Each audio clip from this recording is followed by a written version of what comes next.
The air was thick with tension as Sarah stood at the border crossing, clutching a small box of medical supplies so tightly her knuckles turned white. Behind her, the world she knew felt distant, safe, and ordinary. In front of her, a land broken by war waited, filled with families she had never met but who desperately needed what she carried. She could hear the shouts of guards, the cries of children, the restless shuffle of people who had already risked everything just to stand in line. For a moment, fear gripped her chest. What if she wasn't allowed through? What if the little she had wouldn't be enough? What if she never made it back home? But then she thought of the stories she had read, children who couldn't sleep because of hunger, mothers who had nothing left to give, fathers who could no longer protect their families.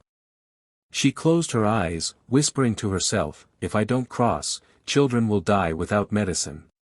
The words weren't just a thought, they were a vow. Each step she took forward felt heavier than the last, but with every heartbeat, her determination grew. The border was more than a line in the sand, it was a test of courage, humanity, and faith. She wasn't a soldier, she wasn't a politician, she was just one woman with a box in her hands and hope in her heart. And though fear walked beside her, something greater pushed her forward, the belief that even one life saved would be worth the risk. Dust clung to her clothes as Sarah finally stepped into the heart of Gaza. The air smelled of smoke and rubble, the broken remains of buildings rising like skeletons around her. Children darted barefoot through the streets, their laughter strangely out of place against the backdrop of devastation. She followed the faint sound of voices until she reached a makeshift clinic, nothing more than a crumbling room with torn sheets for curtains and worn mats on the floor. Inside, the silence was louder than the chaos outside. Families huddled together, their eyes filled with desperation. A small boy lay motionless on one of the mats, his breathing shallow, his skin pale from fever. He couldn't have been more than 8 years old. His mother knelt beside him, clutching his frail hand, her lips moving in silent prayer. Sarah felt her heart squeeze as she knelt down, setting her box of supplies on the ground. She opened it carefully, as if it were treasure, but when she looked inside, her hope faltered.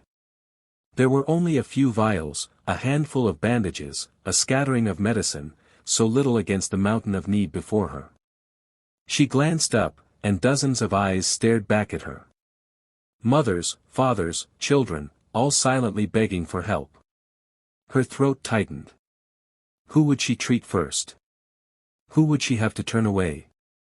In that moment, the weight of her mission crashed down on her shoulders. She had come to bring hope, but with so little in her hands, she wondered if she had brought enough.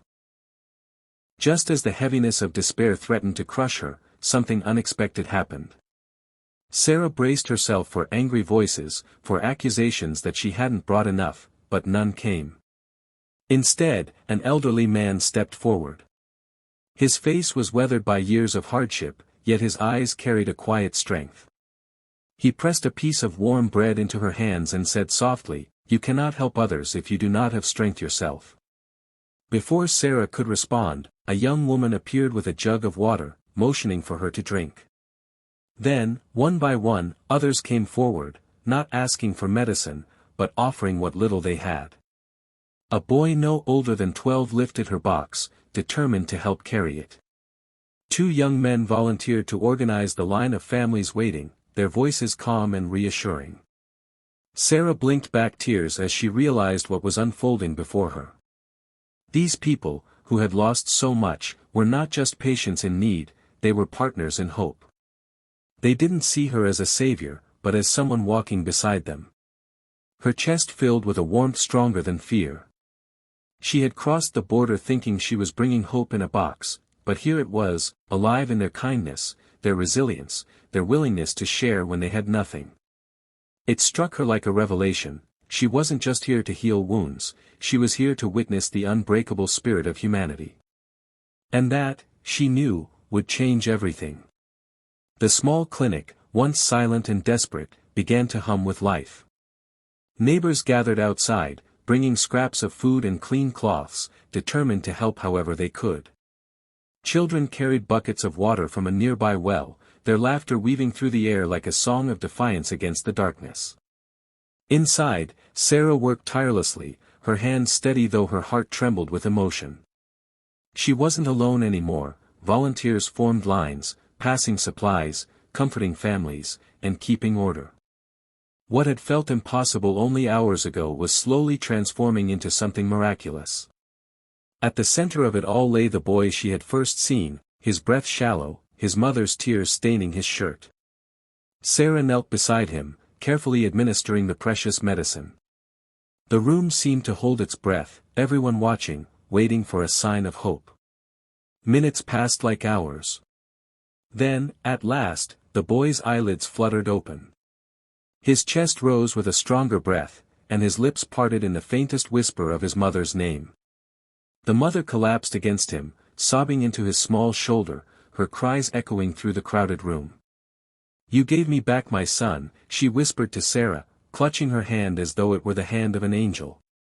Around them, people wept, not from grief this time, but from relief, from gratitude, from the reminder that even in ruin, life could bloom again.